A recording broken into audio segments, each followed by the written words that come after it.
Hello guys, welcome back again. Voi sun chu hi zanting ni satlak nungin.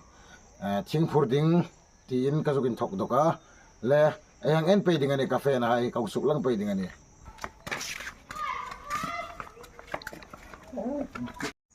Tuna ka kalme ka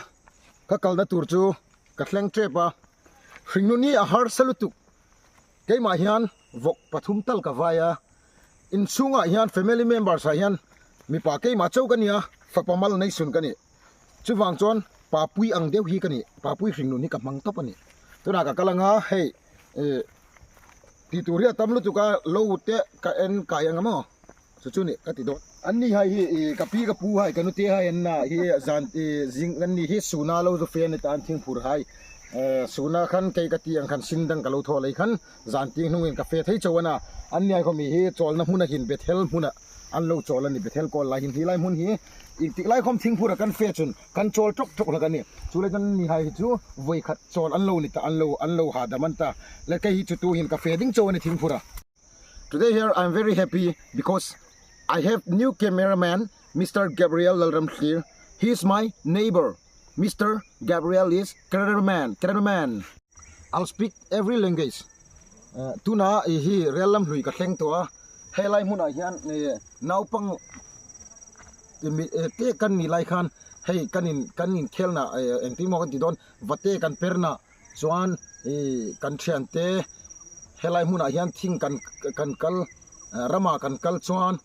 helai mun a hian resa kan manga real kha local chuan kan ena kan lim thei mani ke mani hi mo kan zinga hian limna tura tamani helai mun ai ma se tuna hei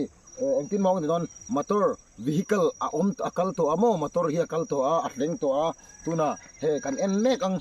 mek don ani solai mun a son post pakhat post phunna turan siama chu post chu kan en don ani अभी हम लोग इधर पोस्ट किया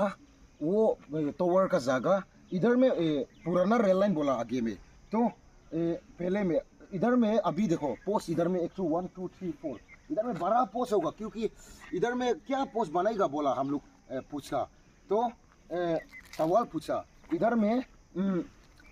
एक टावर बनेगा क्या का टावर ऐसे बोलता वो नेपको टावर बनेगा बोला हम लोग इधर में खेल के क्या सरकार से बनेगा मालूम नहीं है ना देखता आफ्टर 5 इयर्स 6 इयर्स का बाद में क्या आएगा इधर में हाईवे भी आ नहीं सकता और फ्लाईओवर भी आ नहीं सकता क्या आएगा मालूम नहीं है इधर में तो पॉपुलर होगा wala hi kanfe na ding huna sung chu kan juk thlung ta dinga na hi amiruk chu get helowin kala anei tu pa in hi lai khan I asir ting kan fel ron fe thei wongani atia hi lai mun ei lo hi dan ding chun ei kan chin tet an thok khan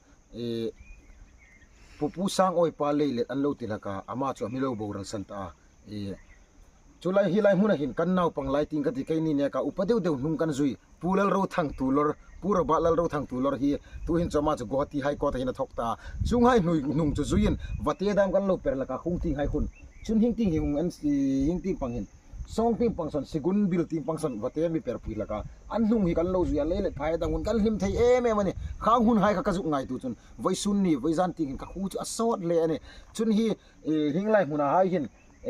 lambak hai khom atamani lambak hai khom kan zong la kan lambak 80 chu len sai 80 ka in frame len sai yanando wede ke stria blambak wede ke stri nektar ke struit te ma ke stria hi ka thing phur na ding hun chu ka hlung ta tu hin hi ka zu sim than ding an ta ka pai konga hi lai mun hai hi lai mun hin thing kan nei song so vai so chun ni khat chu ti karul hai nan milong san ding na hi lai mun chun khu lai khu wa vadungin lang khu in mu thayam khu lai mun khun len kan deng laka dijung river antia khu diung river na khu lai mun khun nga tam taka uma इधर में माछी ज्यादा है इधर में बहुत माछी ज्यादा है पहले में लेकिन डायनामो और चूना दवाई अच्छा नहीं है strictly prohibited don't do this things ऐसे मत करो हम लोग जाल मारता है जाल मारने का टाइम में माछी पकड़ने नहीं सकता लेकिन डायनामो और ये चूना क्या कुछ केमिकल ये सब करने से माछी तो मरता है लेकिन अब लोग सब नहीं लेता है please don't do this things strictly prohibited ये सब करने से ना हम लोग का नदी हम लोग का नदी थ्रू हम लोग का रिवर हम लोग का दियोंग रिवर थ्रू बहुत खराब होता है ज़्यादा खराब होता है इसलिए please don't do this thing don't try chu wang chon hei sangha kan man na nia khulai khu kan li me man yo sangha kan man hu na kai hi peter ang deu kani peter kha in riam peter ang deu kani ngaman thiam kani in riam mo ka thing phur ding so sim tran ta hi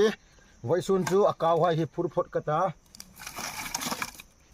is phur cheu ding ani silfen man to kan nei lo valtin khum sak ruang kan nei lo rau sum le pai ka nei lo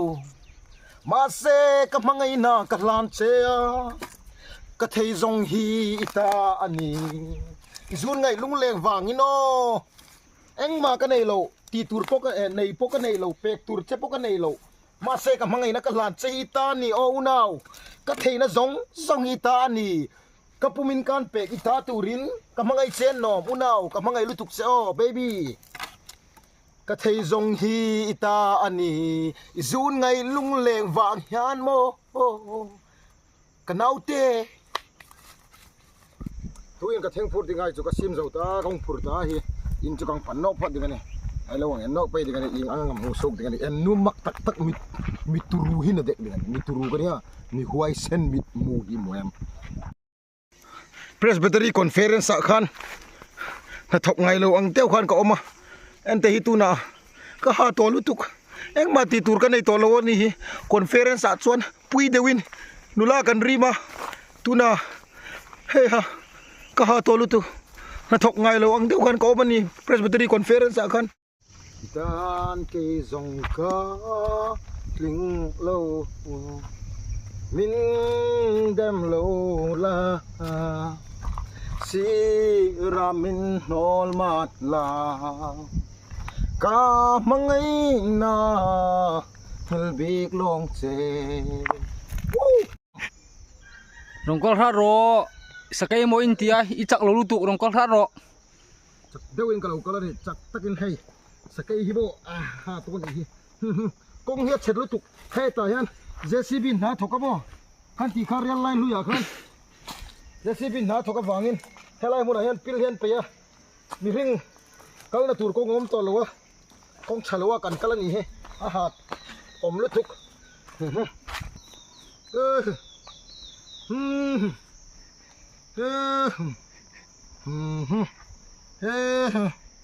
hui ha cái chuyện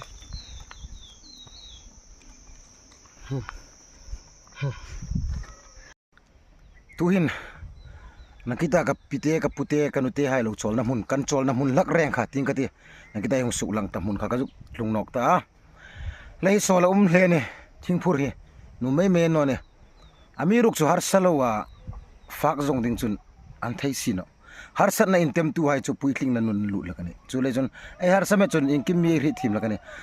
har sat na ai pal chin chun mi ai ri thim lakani chu le chun har sat na ai pal ta hin chu mi ai ri thim lakani khale kan lim jing ding yang in har sa ko ma arinum ko ma ai lim ding ani hilai mu ne hin ka chol ha da mane hei ka ha to lu tu ka phur po hi cameraman hian min phur sak to don ania tuna hian kan kal le dona cameraman hi a fel lu tu ka cameraman po chuan a fel ber le a thaber ni min duat lu tu cameraman chunga po kalon lu tu cameraman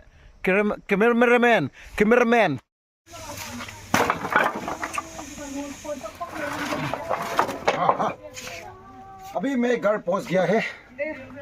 हम बहुत हैरान है I am very tired so please like share and subscribe thank you जुथाई खमसामिदा खस करो